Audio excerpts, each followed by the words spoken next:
അധ്യായം 2. എന്നാൽ ഞാൻ വീണ്ടും നിങ്ങളുടെ അടുക്കൽ വരുന്നത് ദുഃഖത്തോടെയാകരുത് എന്ന് ഞാൻ നിർണയിച്ചു. ഞാൻ നിങ്ങളെ ദുഃഖിപ്പിച്ചാൽ എന്നാൽ ദുഃഖിതനായവനല്ലാതെ എന്നെ സന്തോഷിപ്പിക്കുന്നത് ആർ?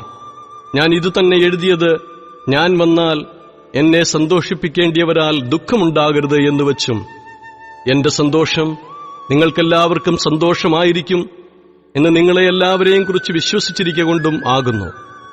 വളരെ കഷ്ടവും മനോവ്യസനവുമുണ്ടായിട്ട് വളരെ കണ്ണുനീരോടുകൂടെ ഞാൻ നിങ്ങൾക്ക് എഴുതിയത് നിങ്ങൾ ദുഃഖിക്കേണ്ടതിനല്ല, എനിക്ക് നിങ്ങളോടുള്ള വലിയ സ്നേഹം നിങ്ങൾ അറിയേണ്ടതിനത്രേ. ഒരുവൻ എന്നെ ദുഃഖിപ്പിച്ചുവെങ്കിൽ അവൻ എന്നെയല്ല, ഒരു വിധത്തിൽ ഞാൻ കണക്കിലേറെ പറയരുതല്ലോ, നിങ്ങളെ എല്ലാവരെയും ദുഃഖിപ്പിച്ചിരിക്കുന്നു. അവന് ഭൂരിപക്ഷത്താലുണ്ടായ ഈ ശിക്ഷ മതി.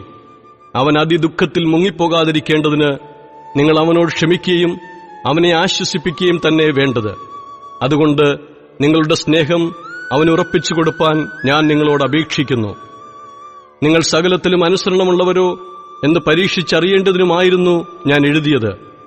നിങ്ങൾ വല്ലതും ക്ഷമിക്കുന്നവനോട് ഞാനും ക്ഷമിക്കുന്നു. എന്നാൽ ഞാൻ വല്ലതും ക്ഷമിച്ചിരിക്കുന്നുവെങ്കിൽ നിങ്ങൾ നിമിത്തം ക്രിസ്തുവിന്റെ സന്നിധാനത്തിൽ ക്ഷമിച്ചിരിക്കുന്നു.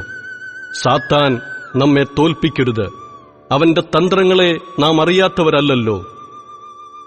എന്നാൽ ഞാൻ ക്രിസ്തുവിന്റെ സുവിശേഷം അറിയിപ്പാൻ ത്രോവാസിൽ വന്നാറെ കർത്താവിന്റെ പ്രവൃത്തിക്കായി എനിക്കൊരു വാതിൽ തുറന്നു കിട്ടിയപ്പോൾ എന്റെ സഹോദരനായ തീത്തോസിനെ കാണാഞ്ഞിട്ട് മനസ്സിൽ സ്വസ്ഥതയില്ലായകയാൽ ഞാൻ അവരോട് യാത്ര പറഞ്ഞ് മക്കദോന്യയ്ക്ക് പുറപ്പെട്ടു.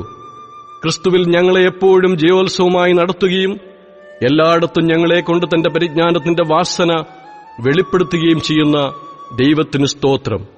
രക്ഷിക്കപ്പെടുന്നവരുടെ ഇടയിലും നശിക്കുന്നവരുടെ ഇടയിലും ഞങ്ങൾ ദൈവത്തിന് ക്രിസ്തുവിന്റെ സൗരഭ്യവാസനയാകുന്നു.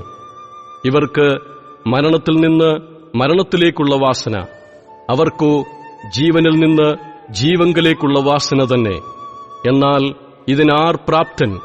ഞങ്ങൾ ദൈവവചനത്തിൽ കൂട്ടിച്ചേർക്കുന്ന അനേകരെ പോലെയല്ല, നിർമ്മലതയോടും ദൈവത്തിന്റെ കൽപ്പനയാലും ദൈവസന്നിധിയിൽ ക്രിസ്തുവിൽ സംസാരിക്കുന്നു.